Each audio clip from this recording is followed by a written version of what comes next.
दूर पहाड़ों के बीच एक गांव था। उस गांव का नाम खाती गांव था। वहां के लोग बहुत ही सीधे और सरल थे।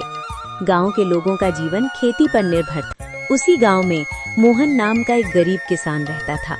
मोहन के परिवार में उसकी बूढ़ी माँ सरस्वती देवी, उसकी पत्नी विमला और उसका 5 साल का बेटा दीपक था। मोहन के पास थोड़ी सी जमीन थी जिसमें वो खेती करके अपने परिवार का पालन पोषण करता था। उगता हुआ सूरज दुनिया के लिए रोशनी लाता है, पर मोहन के लिए ये सिर्फ एक और दिन की जद्दोजहद लेकर आता है। फूस की छत से छनकर आती रोशनी सीधे उसकी बीमार माँ के चेहरे पर पड़ती है। मोहन, आज दीपक को क्या कहूंगी? कल रात उसे बहलाकर सुला दिया था कि सुबह उठते ही गर्मा गर्म खाना मिलेगा। अब वो जागने वाला है, चूल्हा ठंडा पड़ा है और मेरी ममता लहूलुहान हो रही है।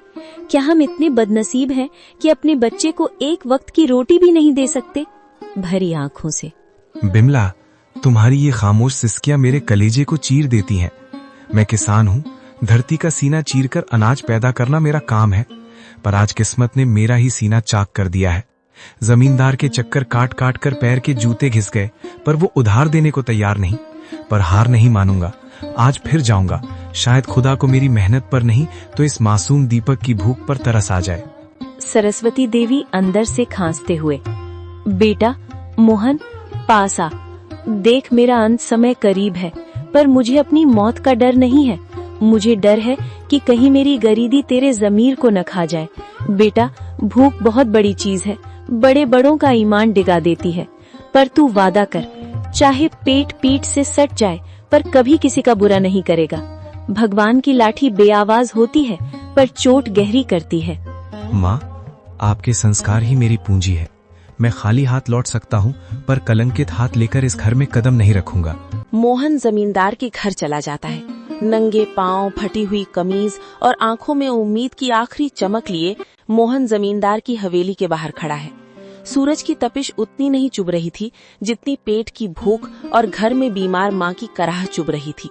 जमींदार साहब एक आरामदायक कुर्सी पर बैठे हुक्का गुड़गुड़ा रहे थे, मानो मोहन का दुख उनके लिए कोई मनोरंजन हो। माई बाप, हुजूर, इस अभागे की विनती सुन लीजिए। मैं जानता हूँ कि पिछला लगान अभी पूरा नहीं चुका पाया हूँ, लेकिन मेरी मजबूरी की दीवार बहुत ऊंची हो गई है सरकार। घर में चूल्हा 3 दिन से ठंडा पड़ा है। मेरा 5 साल का बेटा दीपक, जो अब तक खेलता कूदता था, आज भूख हमारे निढाल होकर जमीन पर पड़ा है।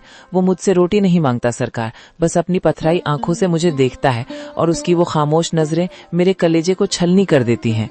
मोहन, ये हवेली जज्बातों से नहीं, हिसाब किताब से चलती है। तेरी माँ बीमार है, तेरा बेटा भूखा है, इसमें मेरा क्या कसूर?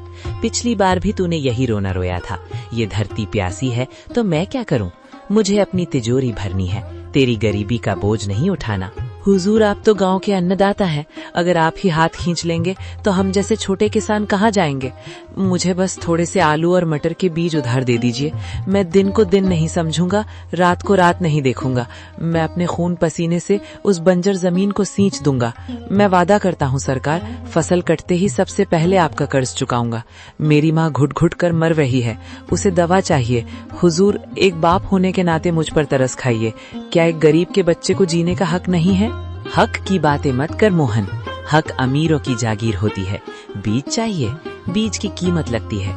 तेरे पास देने को क्या है? वो 2 बीघा जमीन जो पहले ही गिरवी है। जा, यहाँ से दफा हो जा। अपनी इन भीगी आंखों से मुझे पिघलाने की कोशिश मत कर। जब तक पिछला हिसाब बराबर नहीं होता, तुझे एक दाना भी उधार नहीं मिलेगा। हुजूर, आज आप मुझे यहाँ से खाली हाथ भेज रहे हैं, पर याद रखिएगा, गरीब की आह बहुत गहरी होती है। मैं अपनी मेहनत बेचने आया था, अपनी खुददारी नहीं।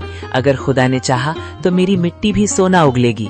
आज आप मेरी गरीबी का मजाक उड़ा रहे हैं, पर वक्त का पहिया घूमेगा हुजूर, वक्त का पहिया जरूर घूमेगा।